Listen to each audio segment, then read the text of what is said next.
ఇది మిత్రులారా, వీడియో తీస్తుంటే మధ్య మధ్యలో డిస్టర్బెన్స్ వస్తుంది. ఎందుకనగా డ్రైవింగ్లో ఉన్నా కాబట్టి.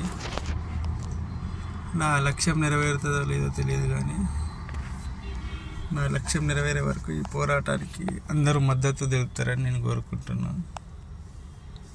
ఎందుకంటే చదువే ముఖ్యమైన విధంగా చేసి పడేసారు మన జీవితాల్ని. హాస్పిటల్స్ చాలా దారుణంగా ఉన్నాయి.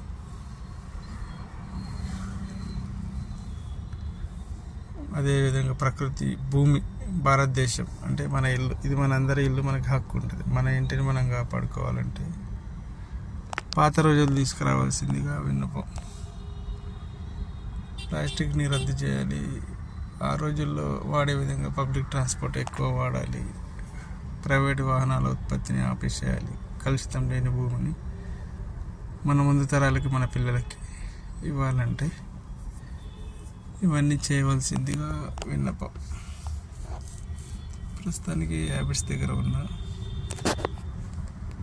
ఈ పోరాటంలో అందరూ భాగస్వాములు అవుతారని అనుకుంటున్నాను.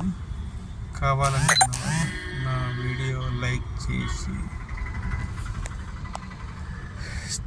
ఛానల్ లైక్ చేసి, బ్యాడ్ కామెంట్స్ మాత్రం పెట్టకరి. ఎందుకంటే ఇది నేను పోరాడేది మన ప్రకృతి కోసం, మన కోసం, మన ఆరోగ్యాల కోసం, మన భవిష్యత్తు కోసం. ఛానల్ లైక్ చేసి సబ్స్క్రైబ్ చేయండి. వీలైతే వీడియో షేర్ చేయండి. ఎందుకంటే ఇది మనకు చాలా ముఖ్యం. ఎందుకంటే నేను ఒక హాస్పిటల్ బాధితుడిని. ఈ రోజుల్లో చిన్న చిన్న పిల్లలకి క్యాన్సర్లు వస్తున్నాయి. దానికి కారణం ఏందనేది ఎవరు సర్వే చేస్తలేరు. గర్భస్రావాలు అంటే నెలలు నిండక ముందుకే పిల్లలు పుడుతుర్రు. అది ఒక్కరికి జరిగిందని రేపు మనకు జరగదని గ్యారంటీ లేదు కదా. పెళ్ళిళ్ళు చేసుకున్న పిల్లలు కానీ అలాంటి భయపడే స్థాయికి మనం ఎదిగిపోయాం. ఎందుకంటే మనం అందరం మనుషులం కాబట్టి ఆలోచన చేస్తున్నాం అంతే, మంచిగా ఉండాలని.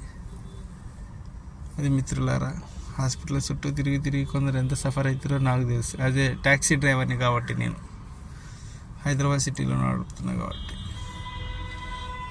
డబ్బులు సమస్య కాదు ఇక్కడ. ఎందుకు డబ్బుల పేరు మీద పేషెంట్లను ఇబ్బంది పెట్టడం? పేషెంట్లు అంటే మనుషులు ఎందుకు ఇబ్బంది పెడతారు? ఏం సాధిస్తారు? సంపాదన సంపాదించుకోండి. నిజాయితీగా సంపాదిస్తే 4 రోజులు ఉంటుంది భూమి మీద. ఈ విధమైన సంపాదనతో ఎక్కడ ఉండదు. గవర్నమెంట్ డాక్టర్ కూడా ఈ రోజులలో ప్రైవేట్ హాస్పిటల్ రిఫర్ చేసే స్థాయికి వచ్చింది. ఏంటంటే గవర్నమెంట్ హాస్పిటల్ సరైన ఎక్విప్మెంట్స్ లేవని చెప్పేసి చెప్తారు. కాబట్టి గవర్నమెంటే ప్రైవేట్ వ్యవస్థలకి రద్దు చేసి పడేసి మొత్తం గవర్నమెంట్ చేయాల్సిందిగా విన్నపం. దానికోసం ట్యాక్సులు తీసుకుంటారా? వచ్చే జీతంలో ఎంత అమౌంట్ కావాలో అంత తీసుకోరు. కానీ ఈ 2 వ్యవస్థలు గవర్నమెంట్ హ్యాండ్ ఓవర్లో ఉండాలని విన్నపం. ఎందుకంటే వాళ్ళ పర్మిషన్ లేని మనం ఈ రోజులో ఒక పాన్ డబ్బా కూడా పెట్టలేని పరిస్థితి. ఈ పోరాటానికి మద్దతు తెలుపుతారని అనుకుంటున్నాను. ఛానల్లో లైక్ చేయండి, సబ్స్క్రైబ్ చేయండి. వీలైతే వీడియోని షేర్ చేయండి. ఏవైనా మిస్టేక్స్ ఉంటే క్షమించగలరు. మాట్లాడే లైన్లో. ఓకే ఫ్రెండ్స్, మళ్ళీ కలుస్తాం. ఈ పోరాటం ఆగదు నా లక్ష్యం నెరవేరే వరకు. ఓకే.